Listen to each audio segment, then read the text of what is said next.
Hi everyone, hope you're doing well. This is a video to go over homework day 94. So this was the day that you did your recursive formulas for your arithmetic and geometric sequences. So let's see how you did. So the first one says find the first 5 terms of each sequence. So as you know, from recursive, they always have to give you the first one, so you're only just doing the next one. So next 4. So n equals 2, n equals 3, n equals 4, and n equals 5. So for all these, you're just copying down this formula. A sub n equals a sub n minus 1 minus 12. And because of that minus 12, I do know that's my difference, which is arithmetic. So that you'll notice is the first line of each. And then here you fill in 2 for n.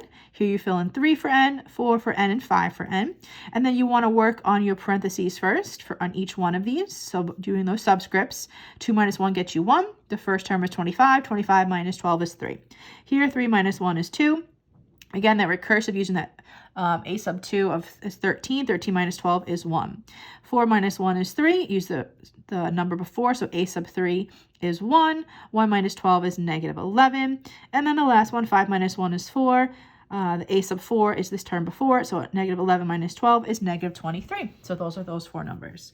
Okay, same process here. Basically, the only difference is it's going to be geometric, and instead of having a common difference, you'll have a common ratio. The ratio is 1/5. So again, write your originals first. All of them have the originals. Then plug in. Here, n equals 2, n equals 3, n equals 4, and n equals 5. Again, n is just the term number, the specific value, term value that you want. Again, for all these, do your your subscripts first. So 2 minus 1 is 1. A sub 1 is given to me. It's 20. 1/5 of 20 is 4. 3 minus 1 is 2. A sub 2 is the one before, so that's 4. 1/5 of 4 is 4/5. 4 minus 1 is 3. A sub 3 is 4/5. 4/5 times 1/5 is 4/25. A sub 4 is 4 over 25. 4 over 25 times 1/5 is 4 over 125. All right, next 3, recursive formula. So that means you're giving me a formula and tell me what the a sub 1 is. You have to tell me where it starts with. All right, so this one you're multiplying. So this is going to be geometric. So you have a sub n equals a sub n minus 1 times your common ratio of -1/2. A sub 1 equals 80. Here again, you're multiplying. So you have another geometric sequence. So recursive, so a sub n equals a sub n minus 1 times 4/5. Again, a sub 1 is right there, 1/3. And this one is going to be arithmetic because you are adding. You have a sub n equals a sub n minus 1. Now you're just doing plus 2.6, where a sub 1 is 2.6. So those hopefully were not too bad. Okay, number 6. The total cost for ordering 1 to 5 cheese pizzas from Luigi's Pizza Palace are shown. Write a recursive formula for the sequence. So first you have to notice that all of these keep going up by 5.5, okay, because you keep adding the same difference on the first try. You should know that that means that is linear, and linear is arithmetic. Okay, so our common difference is 5.5. So we're going to use our arithmetic. I'm going to write that here, arithmetic, just so we know. So a sub n equals a sub n minus 1 plus d. A sub n equals a sub n minus 1 plus 5.5. Please, please, please make sure you tell me what a sub 1 is. So a sub 1, you go to where it says 1, and that was 7. So a sub 1 is the first term, and the value is 7.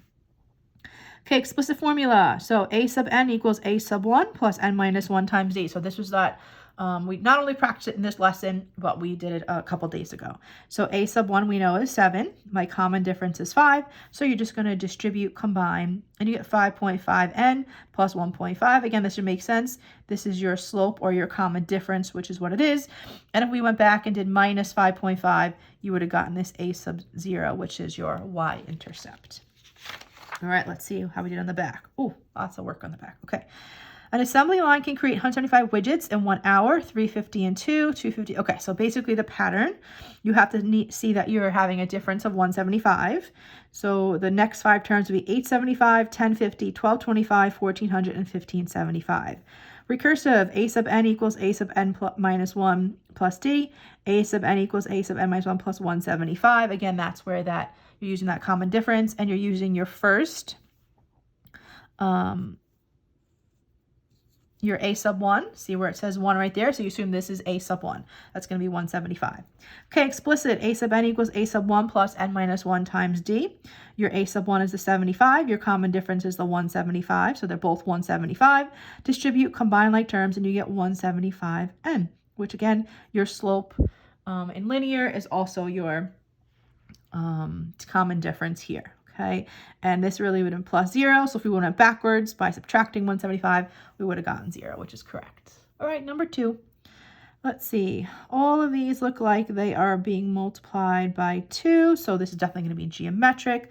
So keep going. We get 64, 128, 256, 512, and 1024. Recursive, a sub n equals a sub n minus 1 times r. So you're timesing it by 2. Please make sure you have the a sub 1. Make sure on your homework tonight and on your future take-home, you always put a sub 1 when you have recursive. Explicit, a sub n equals a sub 1 times r to the n minus 1. 2 is your a sub 1, and 2 is also your common ratio. Here's that, actually I want to put one extra little step in here. This is the one where you want to keep the base, so keep the base of 2 and add those exponents. The Regents is going to have this a bunch of times, and it's going to happen a lot, so just make sure you are comfortable with this. So 1 minus 1 is 0, and they're never going to have it not in simplest form. They're always going to have it in simplest form. So keep the base and add the exponent. So we've definitely done this a bunch of times now. Whenever you see this, make sure you are always simplifying it. Okay, number 3, an equation for the costs a sub n in dollars of a carpet cleaning company charges for cleaning n rooms is as follows. Write a recursive formula. Okay, so this basically is our explicit formula. So this is like you're doing your a sub 1, and then we have our n sub 1. Instead of the common difference being over here, they put the common difference in front. Okay, so if I kind of write this underneath it, you're going to see that a sub 1 is 50. And you're going to see that our common difference is 25. So you should be able to kind of get that information, derive that information from what they're giving you. So a sub n equals a sub n minus 1 plus d. And again, this is arithmetic because you can see it's in that form. And you're going to put a plus 25 over here. That's our common difference. And a sub 1 is 50 because what we said was above. So this one was kind of tricky, but definitely it should be doable. Okay, number 4, a recursive formula for the balance of a savings account, a sub n. Begin the year is as follows. Write an explicit formula. Okay, so this again, this one is now our recursive, which is a sub n minus 1 times 1.05. Times your r. But what they did is they put the r in the front. So just like the one above, if I can match it up, this matches with this, and that's how you know your r is 1.05, and they give you the a sub 1. So to do our explicit, a sub n equals a sub 1 times r to the n minus 1. 500 is your a sub 1, and 1.05 is going to be that ratio. All right, one more. Hopefully you guys are doing okay so far. Snow. A snowman begins to melt as the temperature rises. The height of the snowman in feet after each hour is shown. So each one of these is being multiplied by 0.9 or 9/10. Okay, 9/10, 9/10. And we want, so that we know it's geometric, so recursive, a sub n equals a sub n minus 1 times r, a sub n equals a sub n minus 1 times 9/10. Again, you have to tell me where the a sub 1 is, or what it is for recursive, so I know where to begin. And last but not least, explicit, a sub n equals a sub 1 times 6 to the r minus 1. A sub 1 is 6 because you have our 1 a sub 1. And then 9/10. So there you go. That's homework number 94. Please make sure you post it on Google Classroom so you get credit for it. And if you have any other questions, please reach out to me. All right, have a great day.